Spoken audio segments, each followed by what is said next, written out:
Есімім Пак Минджо. Осы жылы 999-ға толамын. Династик Кёре Хёджо патшалығының уағынан бастап өлімсіз болдым. Мен шынымен де сол кезде қарғысқа ұшырадым. Ең маңыздысы, өмір маған махаббаттың алдамшы екенін үйретті. Ойлап қараңдар. Мысалы, әр жігітпен 3 жыл кездессем, осы уақытқа дейін 333 адаммен кездескен болар едім. Бірақ бұл ара қатынас хэппи-энд болып аяқталмас еді. Адамдар соңында өз уақыты келгенде өледі. Ал мен болсам, 100 жыл бойы өткен өмірімді ұмыта алмай әлі жүрмін. Енді мен өзіме ешқашан ғашық болмаймын деп уәде бердім. Ендеше, сендер де солай істеулерің керек емес пе? Түсіндіңдер ма? Енді бұл қиындау ғой. Айтпақшы, сіз кім болып жұмыс істейсіз? Мен ба? Мен махаббат кеңесшісімін. Не?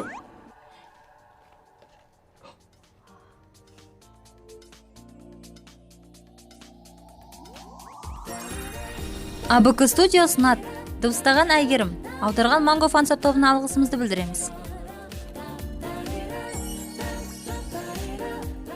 1000 жылдық махаббат. Бірінші бөлім. Махаббат расымен де қажет пе?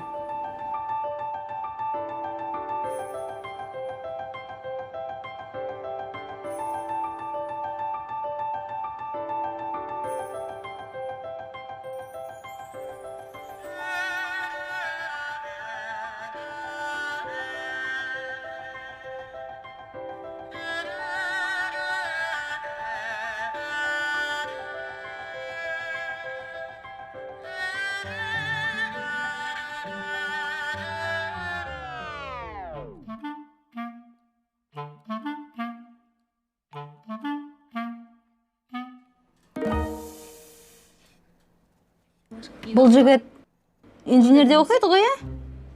Ол көп сөйлейді. Баяндаманы аяқтадың ба? Жиі еститін сөздерің осы ма? Оның сұрақтары мен жауаптары қысқа. Тіпті тасбақаның қабыршағына жасырынғандай. Ал жақсы көретін заты калькулятор. Солай ма? Керемет. Қалай білдіңіз? Мүмкін сіз оны жақсы көресіз? Мен ондайдың талайымен кездескем. Әдетте бұндай жігіттер асқабақпен ауырады. Чаньонсил. Чаньонсил Чосон династиясында жаңбыр көрсеткішін ойлап тапқан оқымысты ғой. Ол да осындай жігіттердің бірі болған. Бір оқиға бар.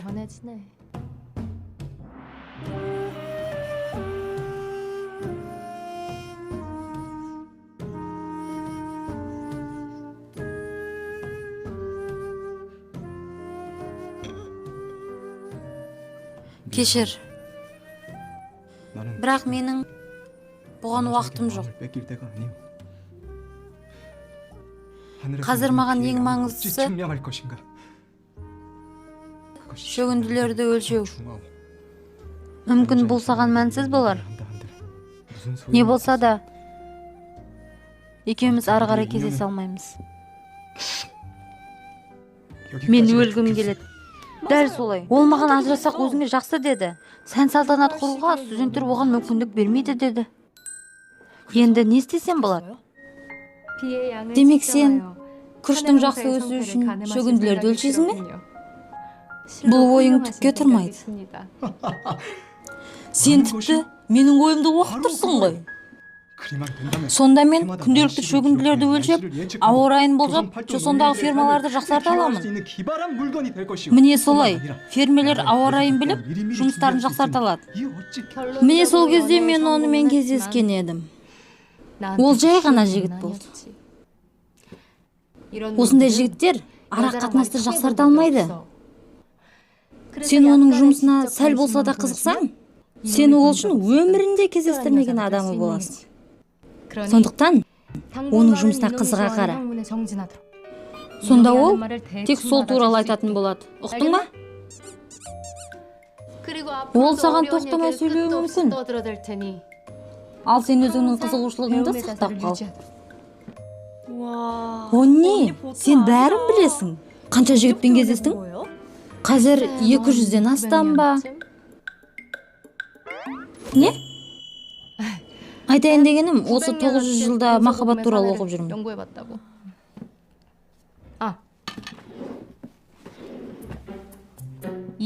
Мен саған бір дорба көрсетейін.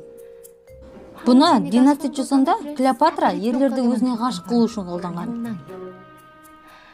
Бұл иіс адамды ғашық етуге мәжбүрлейді. 20 мың вон тұрады. Аласың ба? Рас па? Оны қалай дәлелдемекшісің? Мен бұрын қолданып көргенмін. Мыңжылдық тәжірибем бар. Сол уақыттан бері қалай өмір сүргенімді білмейсің ғой. Моңғол күресінде де, Энджи соғысында да, Манчу соғысында да.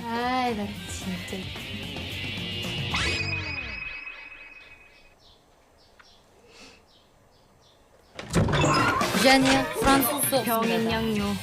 Қарқ сатқыр, адамды тамақ жегізбедіңдер ғой? Кетіңдер! Егер өлімсіз болсаң, басқа мемлекетке кетіп қалыңыз.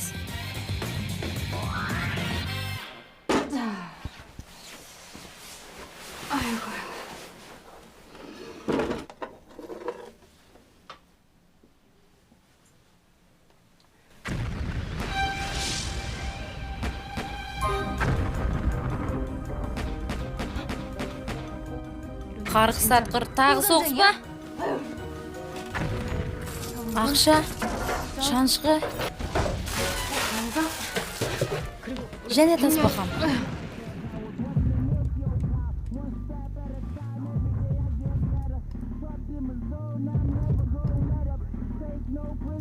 Бұл не?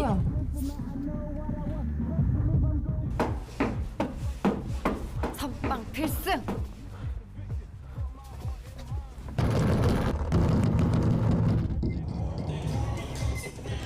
Ей, сендер, үлкен адамсыңдар, неге кішкентай баланың қылығын істейсіңдер? Көшіп келген болсаңдар, алдымен көшелерден шығуға рұқсат сұрамайсыңдар ма? Тағы да соғыс деп ойлап қалдым ғой. Мына қызды қара. Біз ойлағаннан да керемет екен. Қай топтан боласың? Сен не айтып тұрсың өзі? Болмайды. Ол бізге сай емес. Бізге рэпер керек еді ғой, табылмады ма? Сен бізді қалай таптың? Ішке кір. Не ішесің? Кофе? Сусын? Керек емес. Мен төменде тұрамын. Сендер неге қатты шулайсыңдар? Біле білсеңдер, мен сендерден үлкенмін. Бұл кім?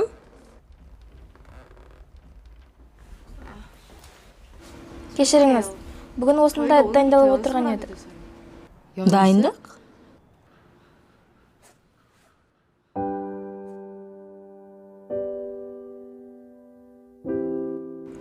Өзіңді қайғылы тұлға ретінде ұстаудың қажеті жоқ. Сен осылардың бастығысың ба?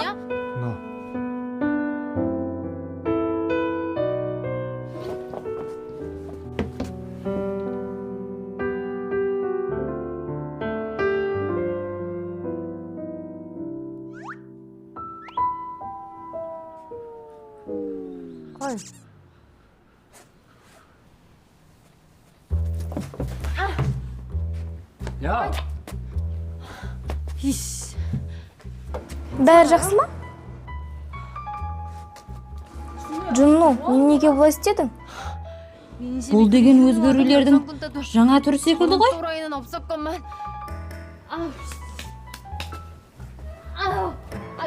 Жібер, өзім.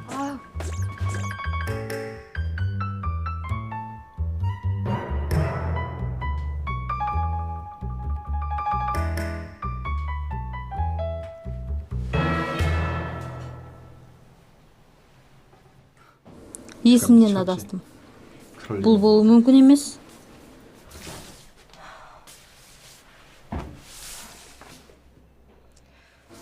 Джунну, неге бұлай істедің? ұмыт, 뭐도 아니야. қане дайындықты жалғастырайық. Мен оның алдында кешірім сұраған міндеттімін бе? Ол бізге шуылдадың деп арызданды. Ол сені дұрыс түсінбеді. Сен уайымдама, мен бәрін өзім шешем.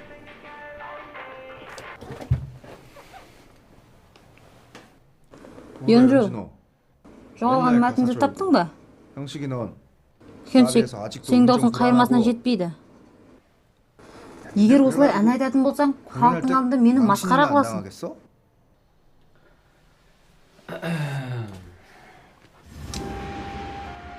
Сен дәл қабықтың ішінде сияқтысың. Саған сол қабықтың ішінен шығу керек, Джунну. Бізге бәрібір бас рэпер керек. Ол сіз ән айта алмаймыз. Бізге негізі жаңа адам керек. Егер болмаса, Юнгюді аламыз. 잡아오던 Біздің ән айтатынымызды жанкүйерлер біледі. Бәрі жоспар бойынша.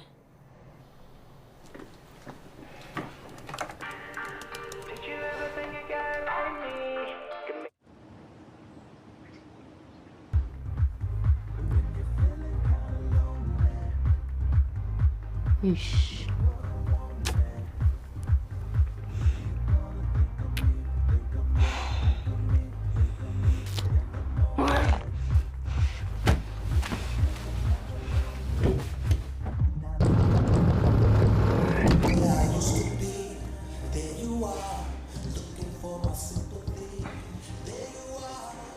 Кешегі үшін кешірім сұрайым.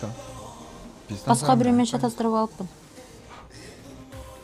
Сен кешірімді осылай сұрайсың ба? Айтпақшы, мынау не шу? Мен мынандай шуды өмірі көрмеппін. Сендер ылғи осындайсыңдар ма? Шу? Сен мынаны шу деп тұрсың ба? Сенің қазір тыңдап тұрғаның. Жарайды.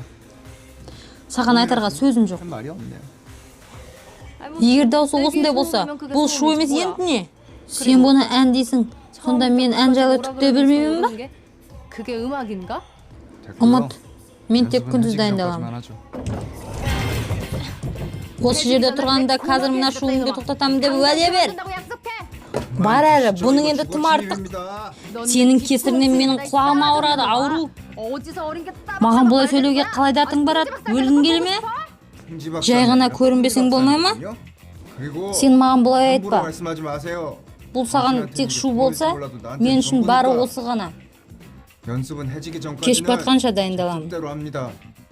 Егер мен сенің мазаңды алып жатсам, полиция шақыр. Кемпір сияқты қандай адам өзі? Кемпір сияқты? Ей!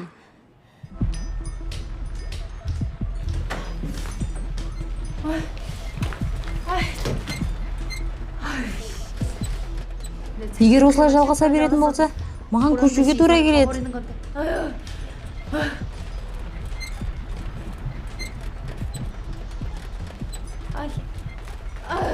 Енді не істеймін?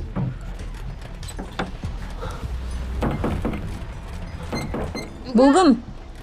Кімсіз? Кешіресіз. Махаббат кеңесін осында береді ғой, я?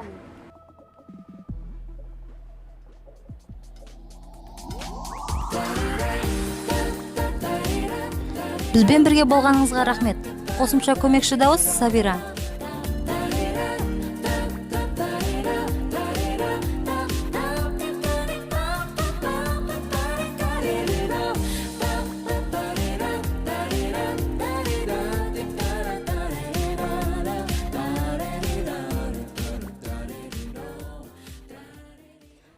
Өлімсіз адам бай болады деп ойлайсыздар ма?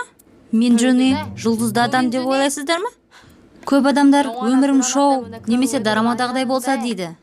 Далбаса, егер өз уақытында ақшаны қорғай алмасам, қалай бай болам?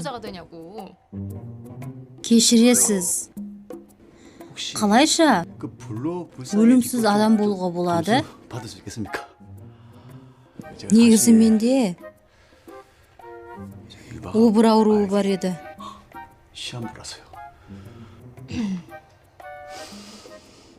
Сондықтан осыған қызығамын. 사정은 Өкінішті әрине, бірақ бұл мүмкін емес. 이게 사실 Мен өзім де қалай болғанын білмеймін.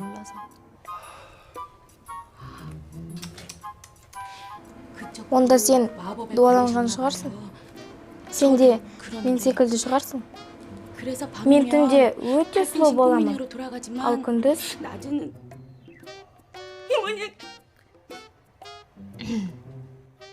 Мен NASA ғылыми тобынан келдім. Сен бізге шыныңды айтып отырсың ба?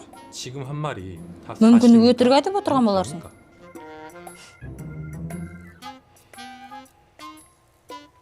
옛말에 Доңызды тек доңыз көреді деп ежелде айтып кеткен екен. Өтірікшілер де бір-бірін солай көреді.